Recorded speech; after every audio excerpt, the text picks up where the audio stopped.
Bien, después de la clasificación de los grupos, tenemos que ver que hay algo que es importante, que son las condiciones espaciales. Es decir, cuando una situación de pánico colectivo se produce en espacios abiertos, hay menos probabilidad de conductas masivas de pánico, porque no suele haber obstáculos en la vía de evacuación, es decir, la gente puede correr hacia un lado y hacia otro y además ve los lugares, es más fácil la salida de esos lugares.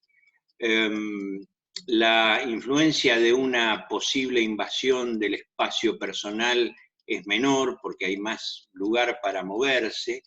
Resulta más difícil que se dé una aglomeración en un punto porque hay múltiples lugares de salida y el contagio colectivo de comportamientos desordenados es menor. ¿Por qué? Porque en general si no hay humo o la gente puede ver dónde está, eso se reduce significativamente. Cuando nosotros hablamos de pánico, eh, tenemos que ver que hay gradientes en lo que hace a los niveles. Aquí tenemos una clasificación que yo hice con lo que encontré de todas las definiciones que hay de miedo, donde aparece el recelo, la aprehensión, la sorpresa, el asombro, la desconfianza, la turbación, el sobresalto, el cuidado, el desasosiego, el temor, la situación de alarma, el susto, el miedo, el pavor, el horror, el terror, el espanto y el pánico. Fíjense, todos los grados de temor, por definirlo de alguna manera, que nosotros podemos sentir en una situación que es anormal.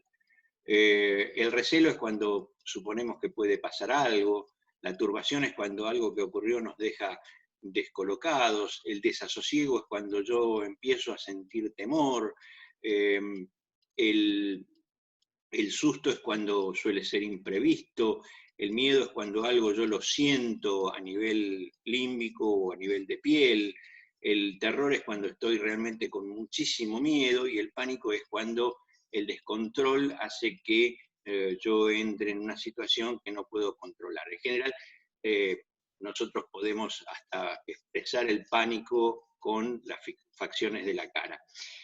Hay hay mitos y realidades de lo que hace al pánico y el comportamiento colectivo.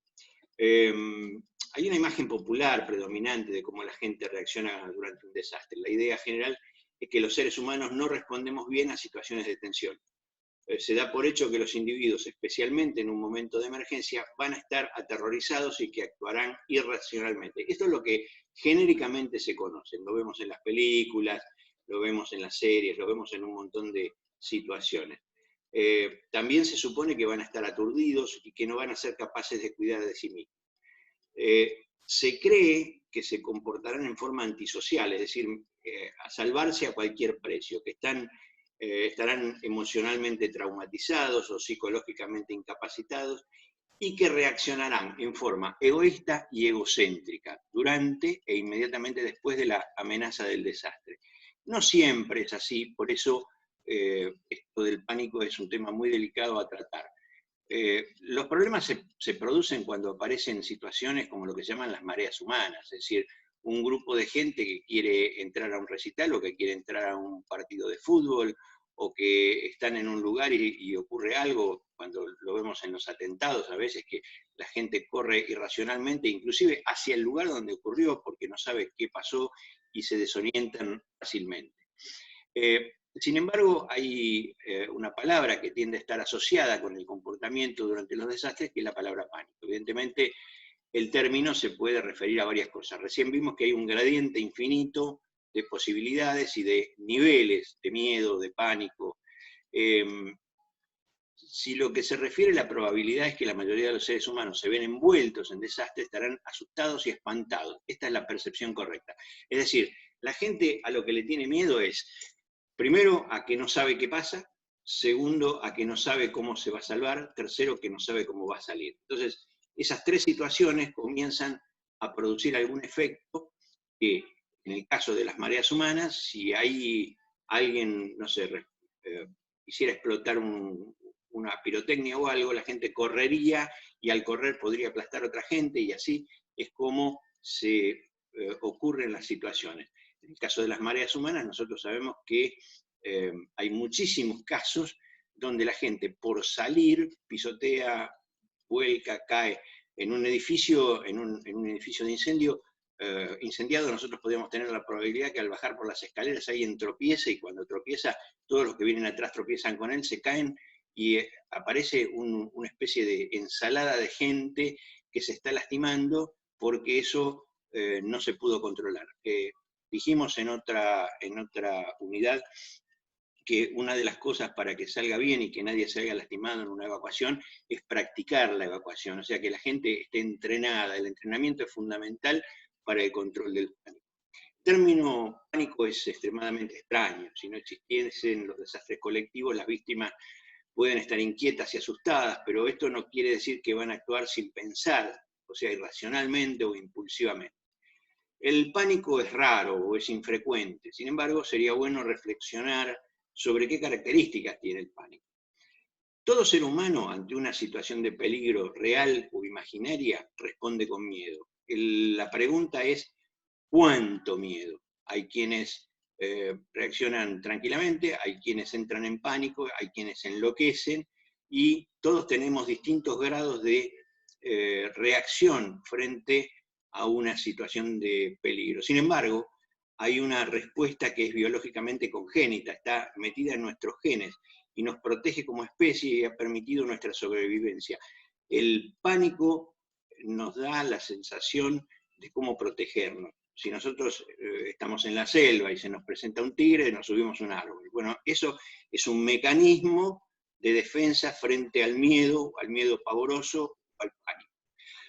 El problema del pánico es cuando se desatan las multitudes, cuando todos quieren salir por el mismo lugar, y donde ahí realmente se entra en pánico. Por eso lo más importante de esto es el control.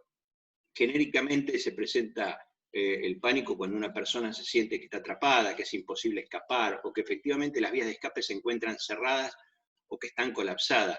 Fue, si ustedes recuerdan, lo que pasó en el caso Cromañón. Es decir, la gente quiso salir por una puerta, la puerta estaba encadenada, para volver atrás no podían, y muchos murieron en el lugar porque entraron en pánico. También cuando el aire fresco es escaso para respirar, cuando la gente tiene síntomas de asfixia. Otra de las cosas que pueden provocar una reacción de pánico puede ser a familiares o amigos cercanos que los ven morir de manera violenta o amputados, o que quieren hacer algo para salvarlos y no pueden. Es decir, son situaciones donde las personas entran en pánico. En algunos casos, esos fenómenos se llaman histeria colectiva, es decir, hay un contagio de lo que está pasando y todas las personas es como que se suben a ese miedo, a esa histeria colectiva, y generan reacciones sociales que son muy difíciles de controlar. Dentro de las situaciones de pánico nosotros tenemos dos condiciones generales, que son el pánico individual y el pánico colectivo. En el caso del pánico individual, nosotros tenemos que ver que la persona empieza a correr, lo primero que tiene que hacer es evitar que lo siga haciendo. Es decir, ¿cómo lo controlo? Si el tipo quiere salir por una ventana, lo que tengo que hacer es pararlo. Es muy probable que, debido a esa ceguera psicológica del individuo que entró en pánico, corra hasta en la dirección opuesta de las vías de escape o intente lanzarse por una ventana.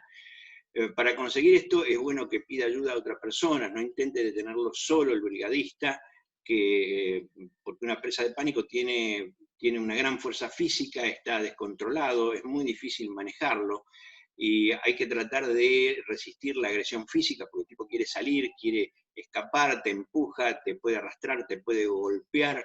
Lo que no tenés que hacer es devolver la agresión de esa persona con más agresión, porque por eso puede desencadenar una reacción agresiva de los otros que están alrededor. Entonces tenemos que ser muy cuidadosos en el manejo del pánico individual. Es muy difícil razonar con una persona que está bajo efecto del pánico. Los mecanismos de raciocinio, los mecanismos de defensa no funcionan. Entonces se debe dar órdenes, inducirlos fuera del lugar del peligro y de la mirada de los demás para evitar el contagio, nunca dejarlo solo, y siempre hay que dejarlo preferiblemente en la compañía de alguna persona conocida, un amigo, un familiar cercano, alguien que lo contenga, y no dejarlo solo, porque si lo dejamos solo va a volver a ser el mismo desastre.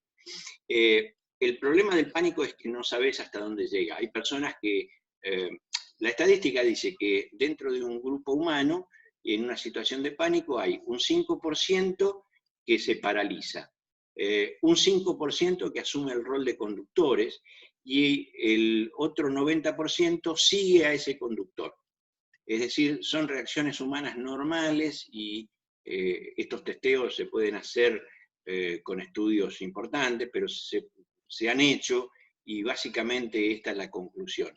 Si hay un 5% de personas que está entrenada, que sabe qué hacer, que puede manejar la situación, ese 5% va a salvar a todo el resto. El pánico colectivo ya es más complicado. Esto se da cuando hay un terremoto, un incendio grande, una amenaza terrorista. Entonces, lo que nosotros tenemos que tener mucho cuidado es en la forma de reaccionar, porque se supone que somos los profesionales de la protección. Sabemos que no nos tenemos que quedar quietos, o que si alguien se nos adelanta, pero el problema es que hay gente que siembra el pánico. Entonces tenemos que tener una voz serena, fuerte, equilibrada, una dialéctica muy sencilla que diga, bueno, vamos por acá, lo suficientemente clara como para que las personas que no han podido reaccionar perciban esa orden y nos sigan. ¿Qué hacer cuando cunde el pánico? Lo más problemático del pánico es que es contagioso, es irracional, es inmediato. Ahí la profesionalidad de las personas de la brigada, y de los líderes de brigada, y de los líderes de evacuación, y de los líderes de piso, es que tienen que tener nervios de acero para no sucumbir como los demás al temor colectivo. Para poder hacer la cosa bien y que dé resultado, se requiere entrenamiento, preparación, conocimiento de la gente, saber quiénes son las personas que pueden entrar en pánico porque tuvieron algún efecto cuando eran chicos, un accidente, algo que los marcara de alguna manera. Ahí nosotros tenemos que manejar la histeria colectiva de la mejor manera posible. Los brigadistas, en medio del peligro real y en medio de un grupo de personas dominada por el pánico, tenemos que protegernos nosotros del peligro y procurar que esas personas no sufran los efectos del peligro.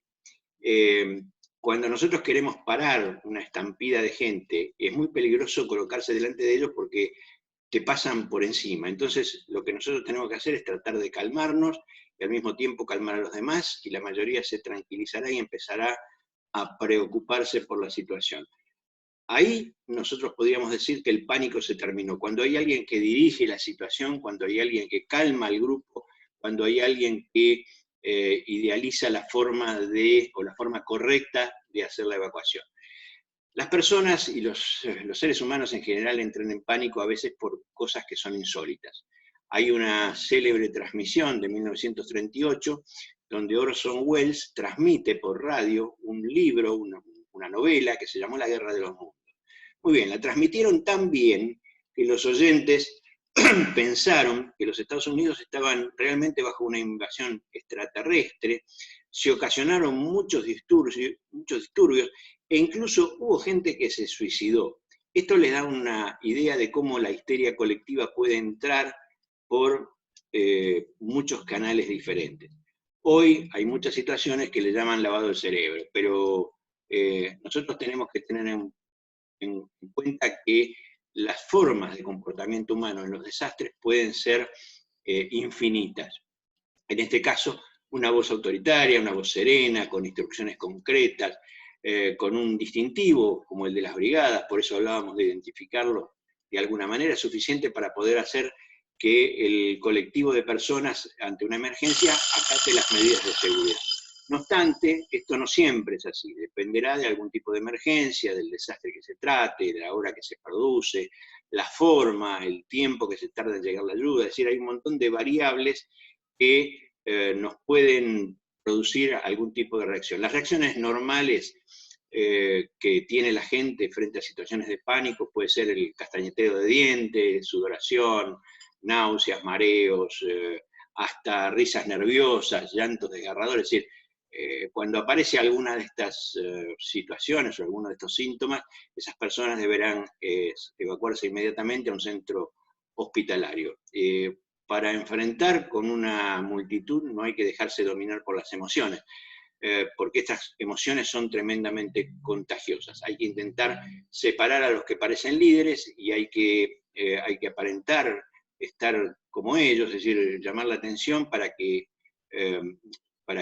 esa persona no sea seguida. Si hay un tipo que dice, vamos a tirarnos por la ventana, no, hay que pararlo y hay que desplazar al líder. Conseguido esto, conduciremos al grupo al lugar más adecuado.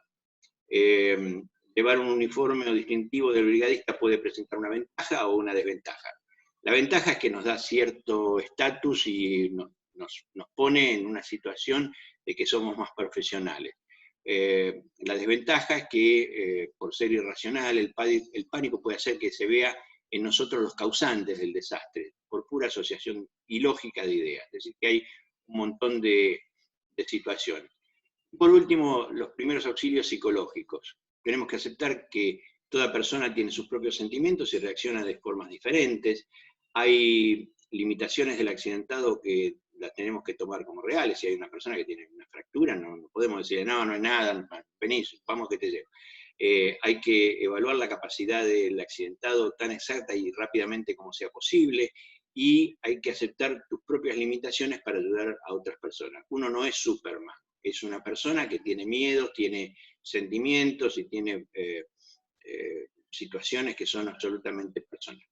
Muy bien, con esto hemos tratado de explicar el sistema, todo lo relativo al pánico. Espero que les sirva y nos vemos en cualquier momento con alguna otra parte de esta capacitación. Un gusto, buenas tardes.